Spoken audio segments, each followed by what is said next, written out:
هي الحلقات تحفظني بآيات من القرآن، هي الحلقات تملأني بحب المصطفى العدنان، هي الحلقات تحفظني بآيات من القرآن، هي الحلقات تملأني بحب المصطفى العدنان، وأخلص نيتي دوما لرب واحد ديان بروح ملؤها طهر.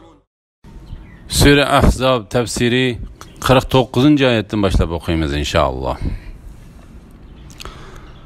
Bismillah, elhamdülillah ve salatu ve selamu ala Resulillah ve ala alihi ve sahbihi ve sellem. Esselamu aleyküm ve rahmetullahi ve berekatuhu. Tövende diktanlığa İbn Kesir rahimahullah'ın Kur'an-ı Kerim tefsiri Uygurca tercümesi Ahzab suresi 49. ayetinden başlayıp okuyacağız inşallah. Euzubillahimineşşeytanirracim. Ey müminler, sizler mümin ayollarni alsanglar, ondan ularga yaqinchilik qilishdan burun ularni qo'yib etsanglar, bu chaqda ular sizlar uchun iddat tutmaslik kerak. Ularga oz to'la narsa beringlar, ularni chiroyliqcha qo'yib beringlar. Yaqinchilik qilishdan burun qo'yib etilgan ayolning iddat tutmaydiganligi va uningga oz to'la narsa berishga buyurganligi to'g'risida. Bu ayette nurgun ahkamlar var.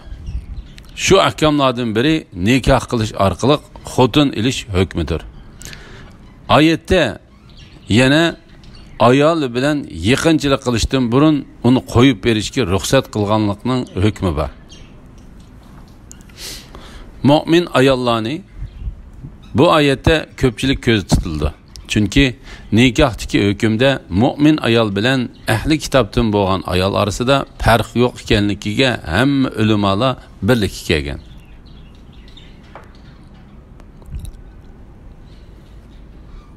İbn Abbas radıyallahu anhuma, Sa'id ibn Musayyib, Hasan Basri, Ali ibn Husayn, Zeynul Abidin ve salaf ulamalardan bir cemaat bu ayet bilen talaqning faqat nikahdan keyin bo'ladiganligiga dalil ko'rsatdi. Chunki Alloh mundaq deydi: sizlar mu'min ayollarni olsanglar, ondan ularga yaqinchilik qilishdan burun ularni qo'yib etsanglar. Ya'ni Alloh bu oyatda taloqni nikahdan keyin bayon qildi. Shunga bu oyat taloqning nikahdan burun durust bo'lmaydiganligi va tushmaydiganligini ko'rsatdi. İbn Ebu Hatem, İbn Abbas radıyallahu anhumanın mundaq deganligini rivoyat qiladi.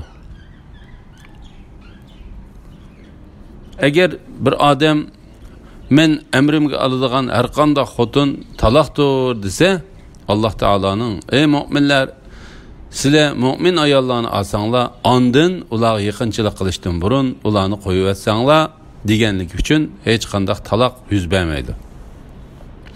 Ebu Hatem İbn Abbas radıyallahu anhumanın yana mundaq deganligini rivoyat qildi.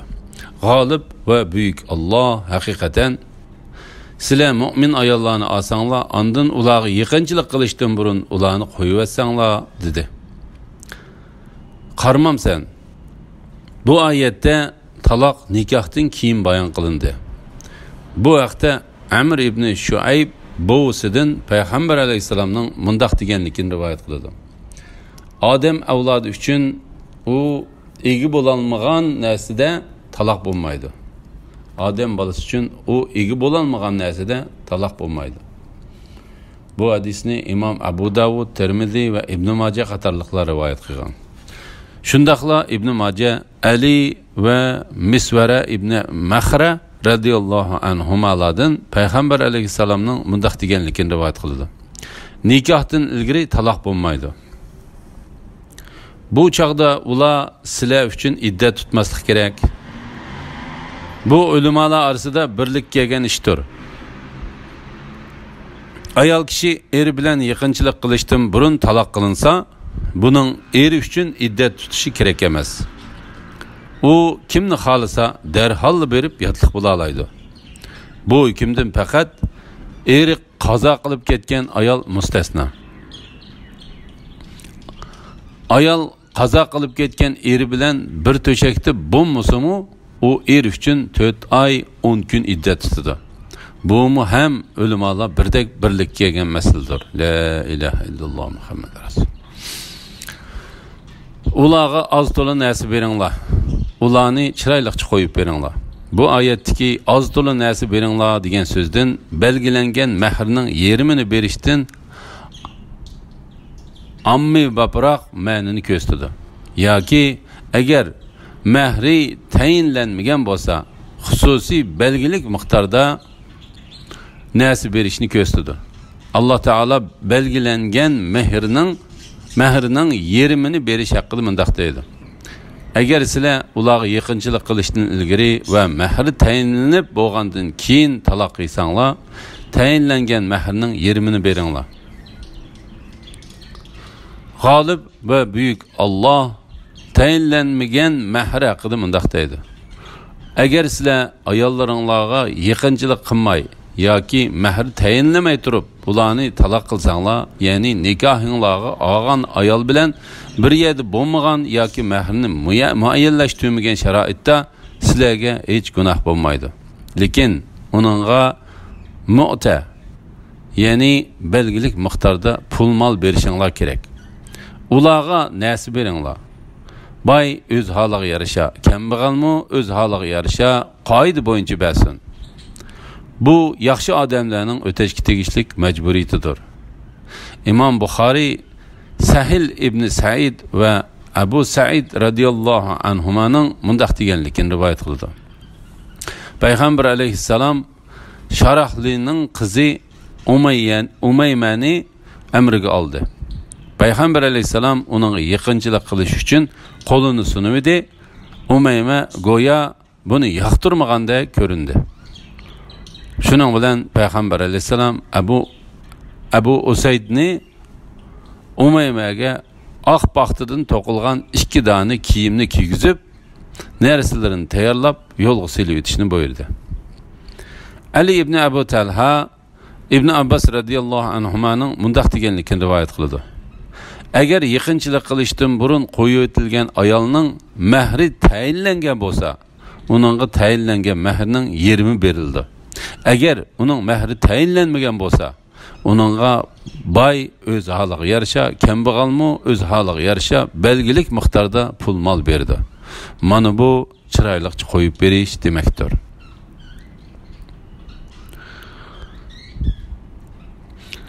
Ey payg'ambar, sen mahrlarini bergan ayollaringni Alloh sana g'animat qilib bergan asir tushgan ayollardan o'zing malik bo'lganlarni halol qildik. Otangning er qarindishi va hamshira qarindishining qizlarini, onangning er qarindishi va hamshira qarindishining qizlarini sana halol qildik. Bular sen bilan birlikda hijrat qildi. Agar bir mu'min xotin o'zini payg'ambarga baxsh qilsa, payg'ambar uni mahrsiz elishni xolisa, buni mu'minlarga emas, yolg'iz sangala halol qildik. Ularning ayollari va cho'rilari to'g'riliq bizning chiqargan belgilarimiz bizga ma'lumdir. Sana haraj bo'lib qolmaslik uchun seni alaydiliklarga eg qildik. Allah nihayet mağfiret kılgıcıdır, nihayet mehribandыр. Peygamber aleyhisselam'a halal kılınan ayollarının bayanı doğrusuda. Allah Teala bu ayette Peygamberi Muhammed aleyhisselam'a hitap kılıp, mehrillerini bergen ayollarını onun halal kılıp bergenlikini eytidir. Onun ayollarının mehri 12 yerim uqiye bulup, hammasi 500 kumush tangadan iborat. Uning ayollardan Ummu Habba, Safiya va Juvayriya mustasnodir. Abu Sufyanning qizi Ummu Habbaga podshoh Najoshi payg'ambar alayhisalomning nomidan 400 tilla oltin mehr berdi. Hubayning qizi Safiyani payg'ambar alayhisalom Xaybar o'ljilari orasidan tanlab oldi. Ondan uni ozod qildi va uni ozod qilganlik haqqini uning mahri qilib berdi. Shundaqla Mustalqiya qabilasidan Harisning qizi Juvayrining ozod bo'lishi uchun bitishgan pulni Payg'ambar alayhisalom Juvayriyaning xo'jayini Sabis ibn Qays ibn Shamasga o'tab berib, uni amriga oldi. Allah u ayollardan hammasidan rozi bo'lsin. Allah sana g'animat qilib bergan, asir tushgan ayollardan o'zing malik bo'lganlarni halol qildik. Ya'ni ey Muhammad sallallohu alayhi vasallam, g'animatdan sana nisb bo'lgan dedekni Allah sana halol qilib berdi. Payg'ambar alayhisalom Safiya bilan Juvayriyaga ega bo'lgan edi. U har ikkilisini ozod qilib o'z amriga oldi. U Bani Nazir qabilasidan Sam'unning qizi Rayhonga va o'g'li Ibrohimning onasi Mariya Qitga ega bo'lgan edi. Her ikkilisi dedeklerden idi. O ikkisidan Allah razı olsun. Atanın er qerindişi ve hemşire qerindişinin kızlarını, ananın er qerindişi ve hemşire qerindişinin kızlarını sana halal kıldık. Mana bu oңçılık bilen solçılık arasındaki tamponluk ve normallıktır. Nasaralar oğul bilen kızның arasındaki tuqqançılık 7 avlatqa yetse, ulanın biri akisinin ve hemşiresinin kızı bilen öylenetti. Bu pak ve mükemmel şeriat kelip Nasaralarning haddidan ziyade şartlarını bozup taşlap, atının er qerindişi ve hemşire qerindişinin kızını elişini halal kıldı. Şundaqla Yahudilarning aka ve hemşirenin kızını eliştek naçar kılmışlarını haram kıldı. Yahudilarning bu kılmışı intayin qabih ve rasvalıktır.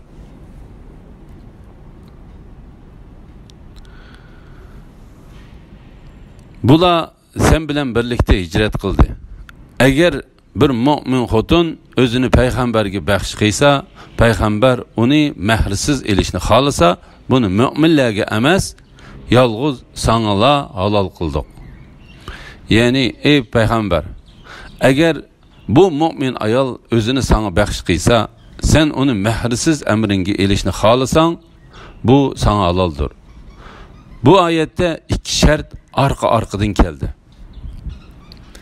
İmam Ahmed Sahil ibn Said Sa'idning mundaq deganligini rivayet qildi. Payg'ambar alayhisalomning qishig'i bir xotin kelib, "Ey Allohning payg'ambari, men haqiqatan o'zimni sana bəxş qildim" dedi. Payg'ambar alayhisalom javob bermaganlikdan u xotin uzun turib qoldi.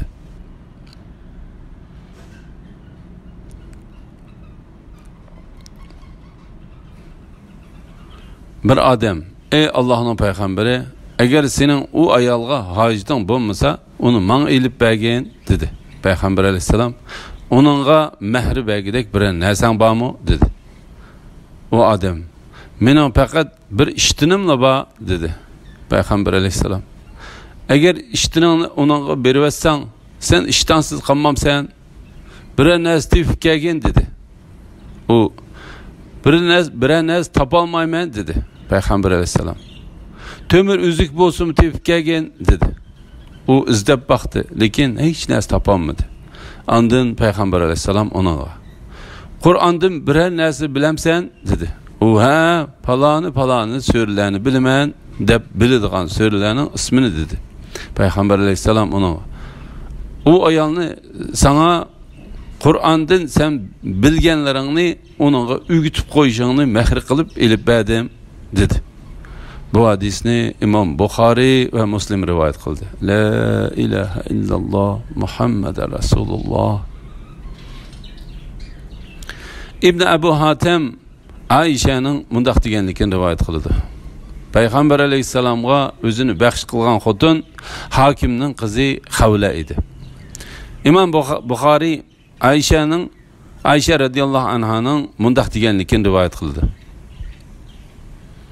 Men payg'ambar alayhissalomga o'zlarini baxsh qilgan ayollarga kundashlik qilatdim va xotin kishimi o'zini baxsh qilamdi deydim.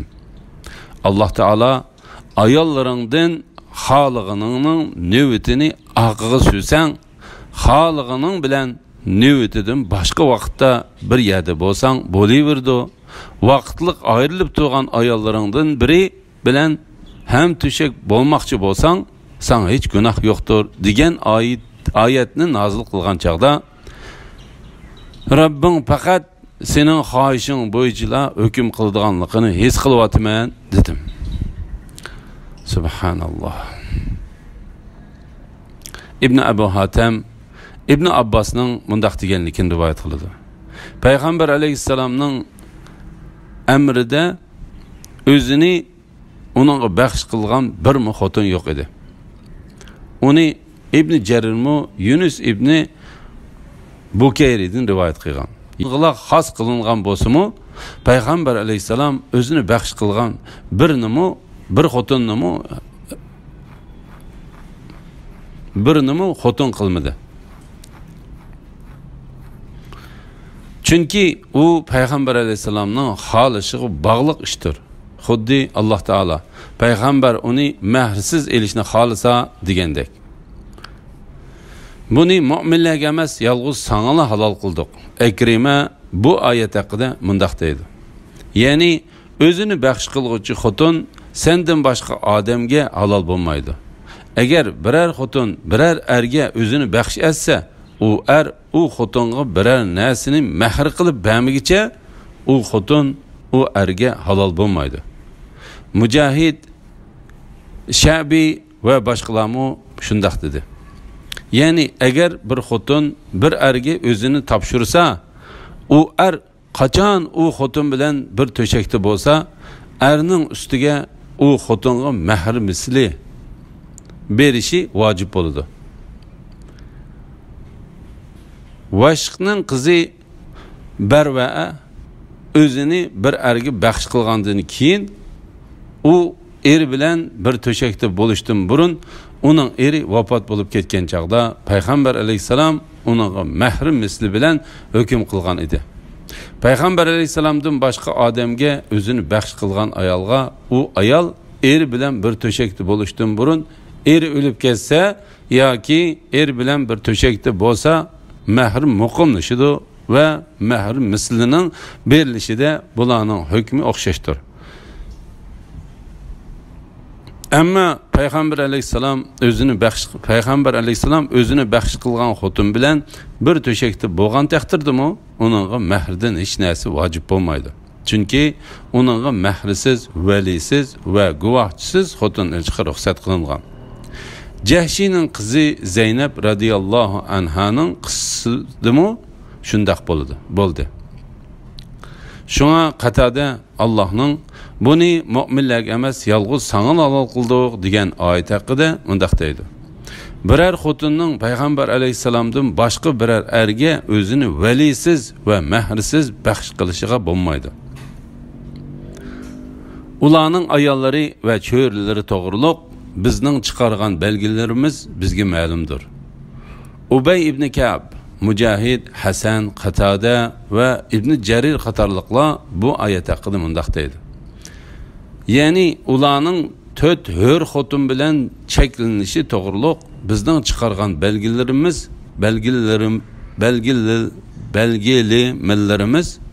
bizga ma'lumdir. Ularning xolig'incha cho'rlarga ega bo'lish, ularga vali, mahri va guvohchining sharti qilinishi to'g'riliq chiqargan belgilamalarimizmi biz bilamiz. Bu hukmlarning hammasi ummatga qartilgandir. Lekin valisiz, mahrsiz va guvohchisiz xotin ilishni sana ruxsat qildik. Uningdan hech narsani sana vojib qilmadik. Bundaq qilishimiz sana haraj bo'lib qolmaslik uchun, seni alayidliklarga ega qildik. Allah nihayet mağfiret kılgıcıdır, nihayet mehribandыр. Elhamdülillah.